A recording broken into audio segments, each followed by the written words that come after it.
Hey friends, it's Becky L. McCoy, and this is Sucker Punched.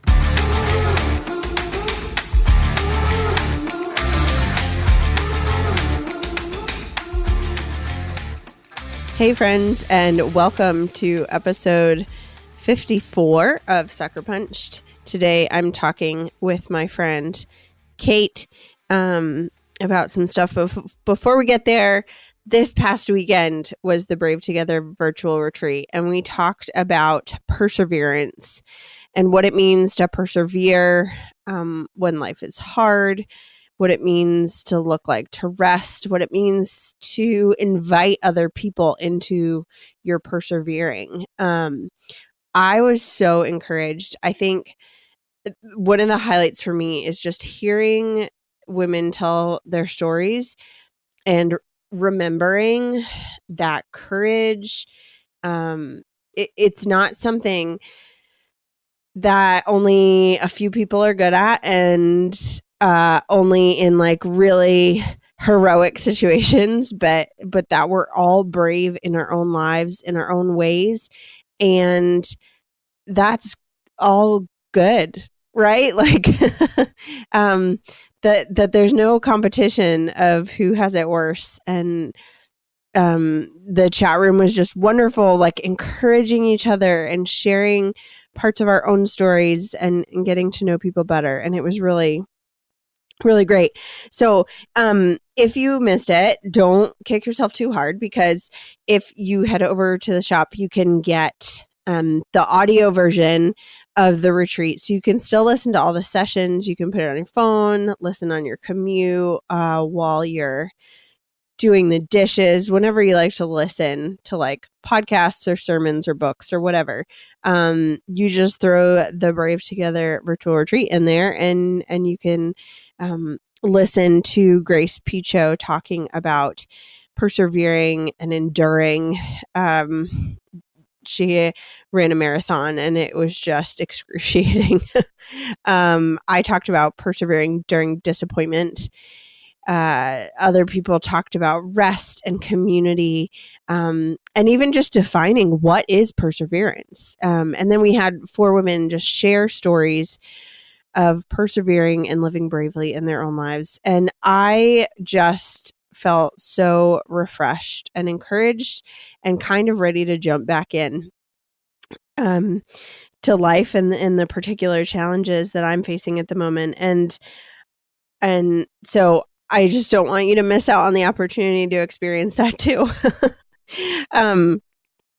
So head to beckylmccoy.com/shop and you can get your copy of this past virtual retreat as well as the ones that came before it.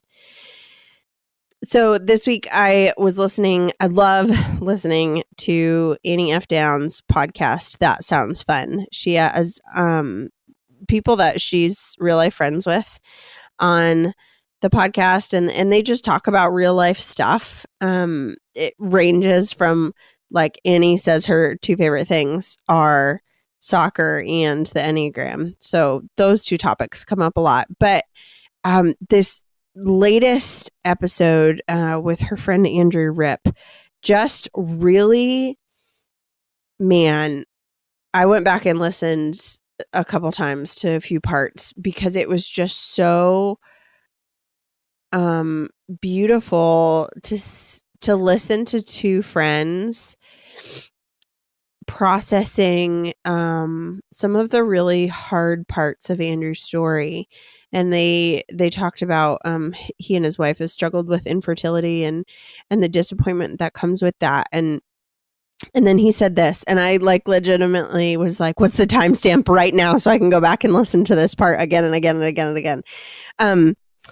So they were just talking about how experiencing such deep disappointment affects how you see God, and are you going to will you allow the disappointment to create a barrier between you and God, or are you open to the idea that maybe you can grow closer?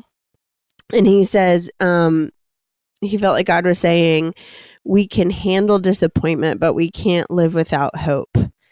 And I just loved the beauty of that. Like disappointment will come and it's not going to destroy us and it doesn't feel good and it's painful, but we can do this, as opposed to disappointment meaning that there's no more hope, and living in the tension of you can be disappointed and hopeful all at the same time.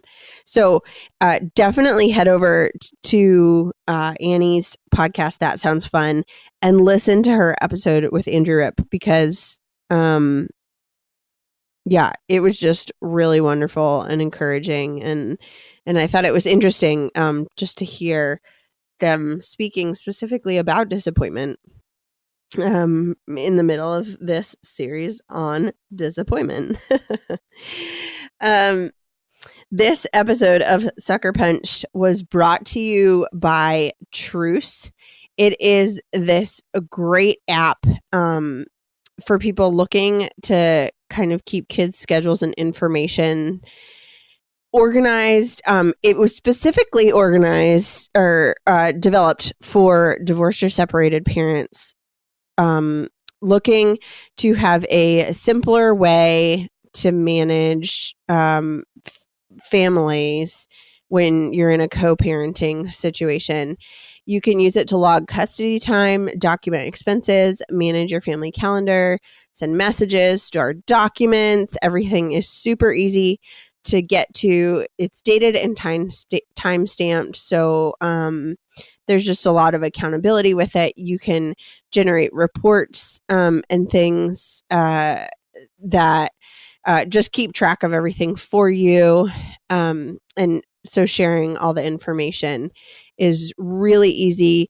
It's accessible anytime because it's just an app on your phone. I could see this totally also being really helpful in my situation. I'm not dealing with a co-parenting or divorce situation, but when you have grandparents and friends and all different people being on your team to parent your children, just being able to keep track of schedules and where kids need to be when, and I think it's just really awesome to have that resource available. So if you are interested, you can become an early adopter and you will earn the free enhanced Truce account for life. So just head to truce.com to download the app. It's TRUECE.com.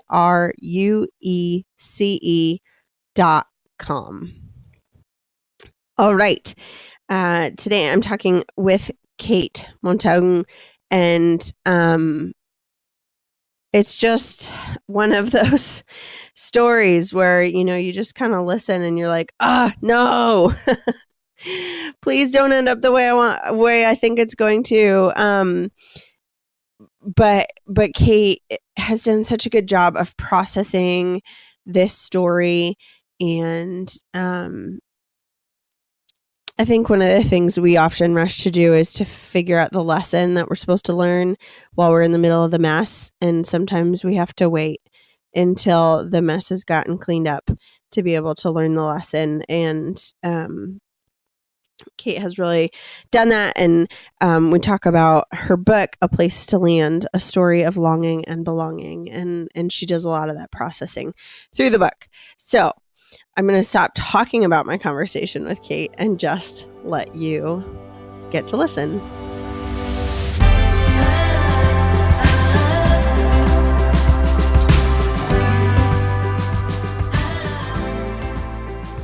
I am here with Kate Motaung, and she had a new book that came out at the beginning of this year, A Place to Land, a story of longing and belonging.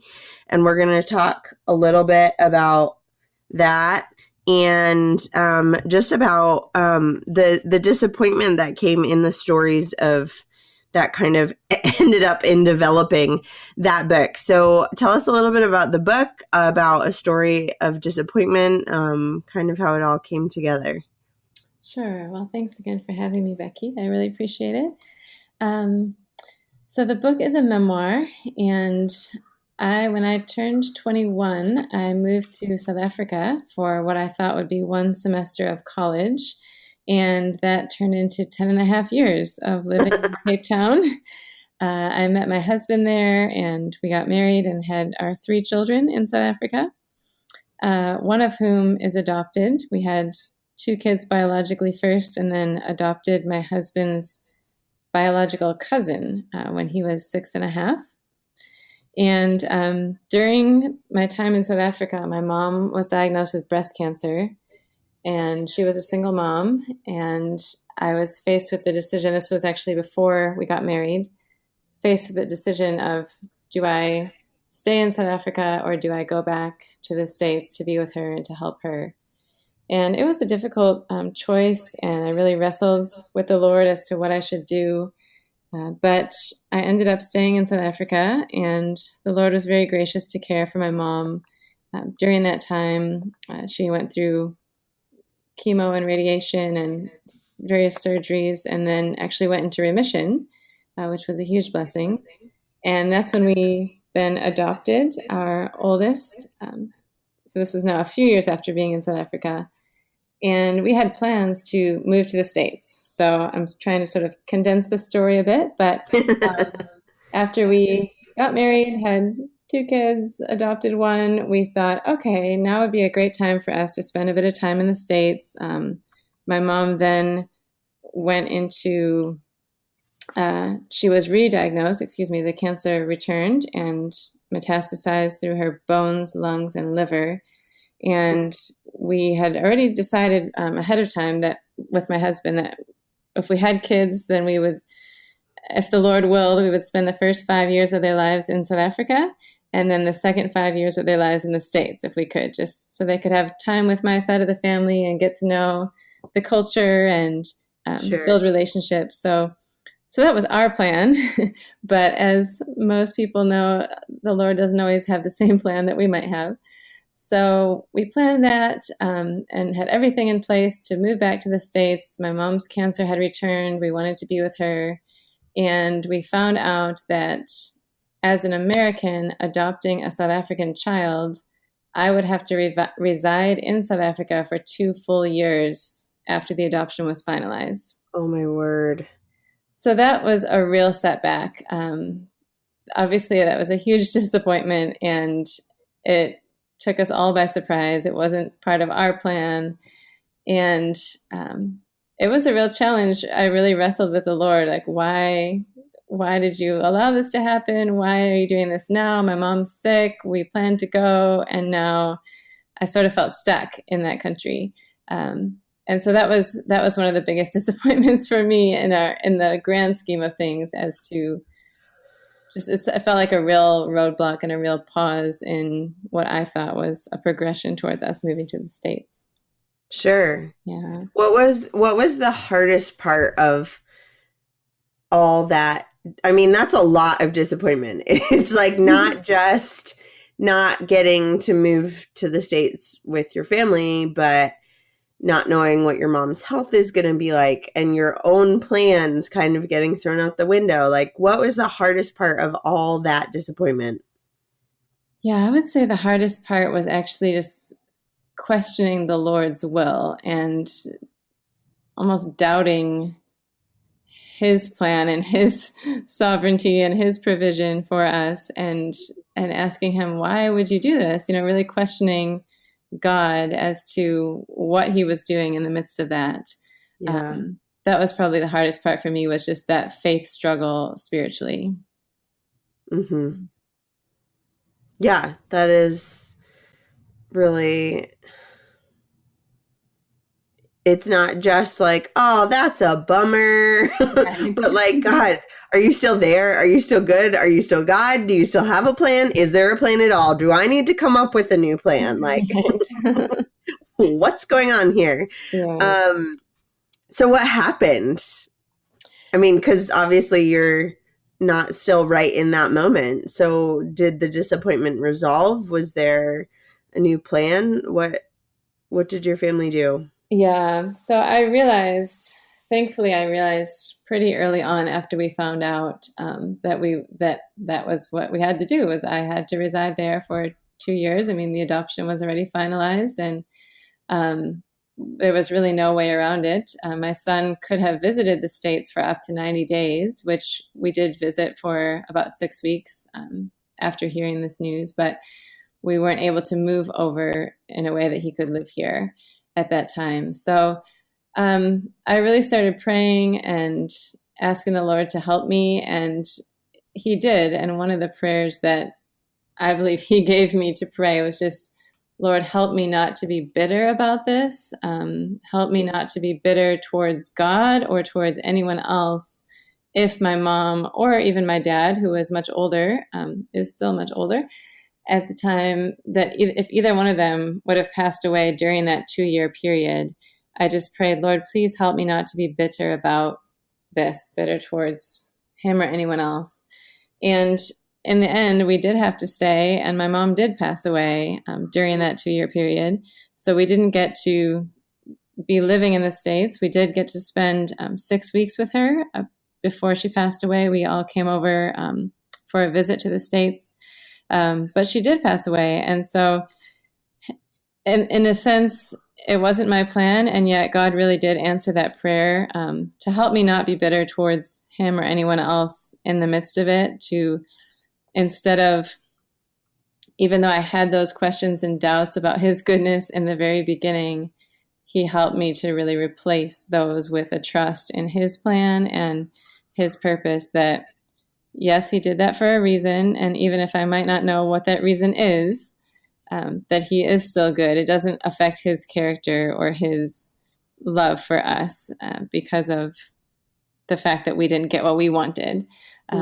So in that way, it was a sanctifying process, and he helped to strengthen my faith in the midst of what was a real disappointment. And, it's easy to say, why God? And yet, even if we don't get the answer to that why, it doesn't change who he is and his goodness. And did that help you to learn to see God as someone who is really good and unchanging? Did that help you in the grief of losing your mom? It did. Yeah, it really did. In his grace, she was a believer. So that's a huge benefit when you lose someone, to have that trust and just knowing that they're with the Lord. So that was huge. But yeah, even if we had been there, it wouldn't have changed the outcome anyway. But to have those weeks with her as well, and to ultimately trust that he does know exactly what he's doing. Now, ironically, we're now living in the States, and my husband's mom is in South Africa, and thankfully she's still in good health. But we went 5.5 years of being in the States now without seeing her at all. And so I still have those moments where I think, Lord, I think you had it a little bit backwards. When my mom was sick, when my mom was sick, we were in Cape Town, and now she's gone and we're in the States, and my mother-in-law is able to see with the kids and she's not seeing the kids. And so, yeah, we don't know how the Lord works or why exactly, but he's blessed us in so many ways beyond that, that we can just trust, as you said, that he has a place for us, and he knows where we're supposed to be when. Yeah. Mm-hmm. What do you feel like you learned about being disappointed? It actually revealed my own selfishness and my emphasis on self as what I want. It's easy for me to act like a toddler and throw my little internal tantrums with God. And yeah, sure. I didn't get what I wanted. Yeah, mine usually aren't internal. So, it's so easy for us to pitch a fit when we don't get what we want. And yet we often have no idea maybe what God is protecting us from when he doesn't give us what we want. Mm-hmm. So in that way, if we had gotten what we wanted, maybe something else catastrophic or terrible would have happened, or we would have struggled spiritually in some way if we had gotten what we wanted. So I think of that verse in Proverbs that in his heart, a man plans his course, a man plans his steps, but the Lord determines his course, or the Lord determines his steps, something like that. Right. So just really trusting that, as it says in Isaiah, his ways are higher than our ways, and his thoughts are higher than our thoughts. And so every time it does happen where I don't get what I want, to recognize that for what it is, as my own selfish desires, and to realize, like, actually, it's a good thing that I'm not God. It's a good thing that I'm not in control. And it's a good thing that I do have a God who is, and I can put my trust, even if I don't understand, that he is working all things for my good. I'm going to take you down a little bit of a rabbit trail for a hot minute. Sure. Oh, all of a sudden I'm hearing myself through your thing. Did something change? Oh, no, it's gone. I'm hearing the same. Okay. It didn't change on my side. Weird. It's good now. Okay. Okay, so we're talking about, like, disappointment and learning that, yeah, God's ways are higher. God's ways are better. God is more wise. But that's not to say that God had a purpose for your mom to die and you be thousands of miles away. Because God doesn't cause our pain, right? Like, God didn't say it would be better for you to lose your mom instead of me healing her here on earth, right? Because then God isn't good if he prefers for you to experience loss. Sure. But that God is so mysterious that we don't have to know his reasons. Yeah, and I think in Romans, when it says that all things work for the good of those who love him, I don't have my Bible open right now, but it goes on, the verse that follows, about being made in Christ's likeness, and that the good that comes of it, often we think, oh, everything works out for our good. That means that we'll be happy and cheerful and nothing bad will happen. But actually, the good is often us being transformed more into the likeness of Christ. Amen. And so I think, it wasn't nice that my mom died. I'd much rather have her still alive.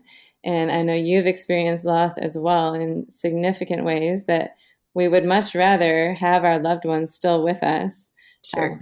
And yet, if we see how God has worked in us and even in the lives of other people as a result of the circumstances and stories that he's given us, can we say that he has used those trials and those hardships for our good, spiritually speaking, and to transform us even more into the likeness of his son?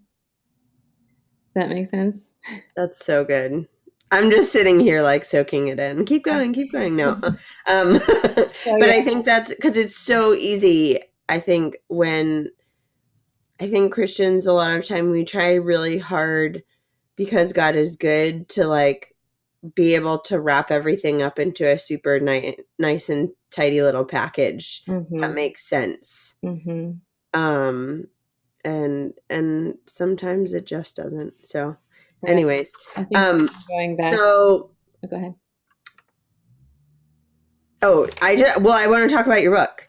So, tell us more about the book and kind of what you. Let me start that over, because I hate when I suddenly lose all language. Okay, so I want to talk about your book. It is called A Place to Land, A Story of Longing and Belonging. And I just love this title so much. Like, I feel like just you putting that title out into the world is a wonderful thing. But actually tell us more about the book and what it's about. Yeah, so as I mentioned, I moved to Cape Town when I was 21, thinking I'd stay for 5 months, and ended up getting married and building a home and a family in South Africa as an American. And I never really felt as though South Africa was my home because I was a foreigner and that wasn't my culture, that wasn't where I grew up.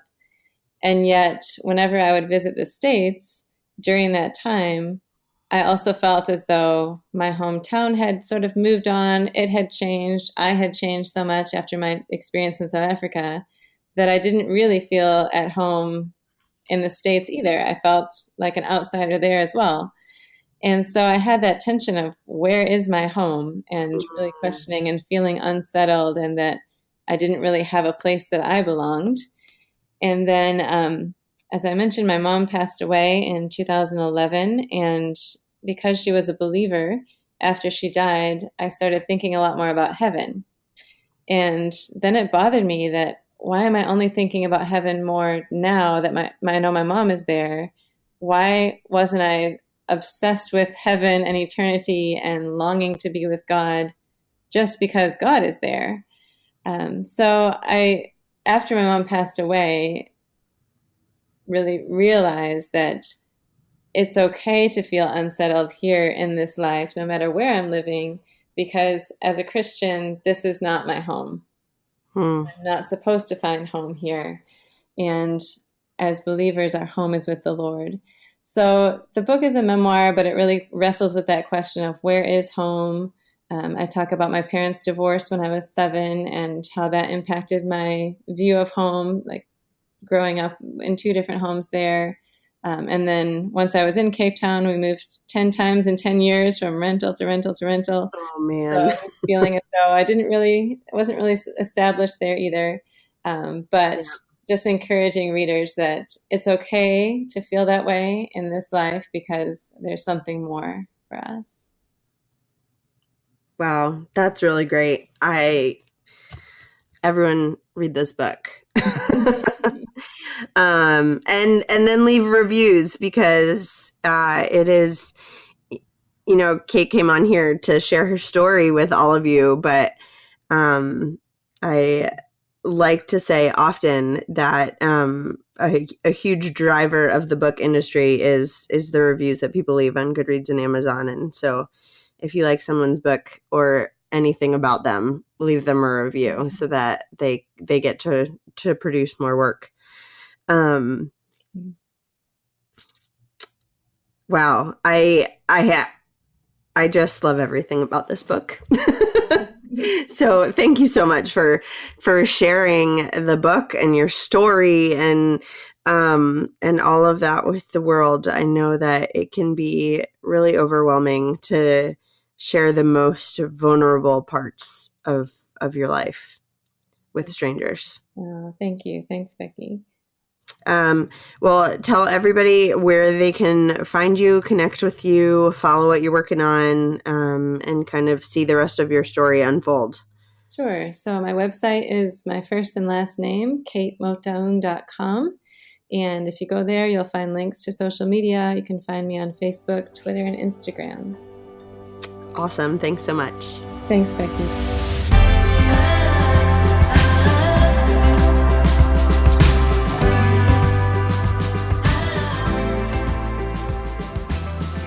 I am so glad that Kate was able to come and share her story with us. Find me or her or both of us on social media and let us know what you got out of our conversation. What was encouraging to you? What questions do you still have for her?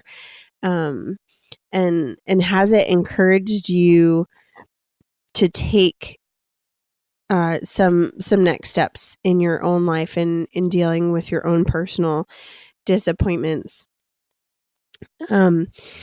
If you're interested in exploring more about what disappointment really is and what it looks like in your own life, I did a little bit of processing on that on my own. And if you head over to my blog, beckylmccoy.com, you can read the blog post, Good Things Are Scary, Disappointment is Comfortable. And I just started thinking about like, wow, sometimes I'd rather just settle for the disappointment that I know instead of taking a risk for things to get better, and kind of tease that out a little bit. This podcast was edited and mastered by the awesome people over at Resonate Recordings. They are really wonderful and so professional and helpful. And I really know that I'm in my creative endeavor is in good hands with them, because they not only want things to be in sound professional, but they have great resources and suggestions for how to just continually improve. So if you are interested in starting a podcast or taking your podcast to the next level, definitely get in touch with them at resonaterecordings.com. Again, if you missed the Brave Together virtual retreat, you can catch up with Brave Together to go. Just head to beckylmccoy.com/shop and click on the one that says persevere. It was really, really a special time, and I know that you'll appreciate it. So I wanted to make that available to you. Also, join us in the Brave Together Facebook group. That's kind of where we gather when it's not time for a special event or a retreat, and we would love to have you there. This episode was sponsored by Truce, the app for co-parenting and blended families. It sounds just like Truce, as in like compromising and not fighting anymore, but it's spelled TRUECE. And you can learn more about that at truce.com. Last but not least, if you are interested in becoming a sponsor or advertiser on Sucker Punched, just send me an email to podcast@beckylmccoy.com. I would love to partner with you. I love getting great resources and products into the hands of people and just sharing things that I love with people who I know will love them as well. So get in touch with me if you are interested in that. Come find me on the internet. I'm at beckylmccoy.com or on all of the social medias at beckylmccoy. I would love to chat with you. Please leave a rating and review for the podcast, especially through iTunes, but wherever you listen to podcasts. It helps new listeners to find the podcast. It helps the algorithms and things that suggest the podcast to new listeners and whatnot. So it's totally not a vanity thing, just wanting people to be encouraged by these stories, just like I am, and I know you are. I hope you have a wonderful week, and I look forward to sharing another really encouraging and inspirational, motivational. I mean, there are so many adjectives to use to describe these stories. Another friend with you next week. So until then, friends, have a great week.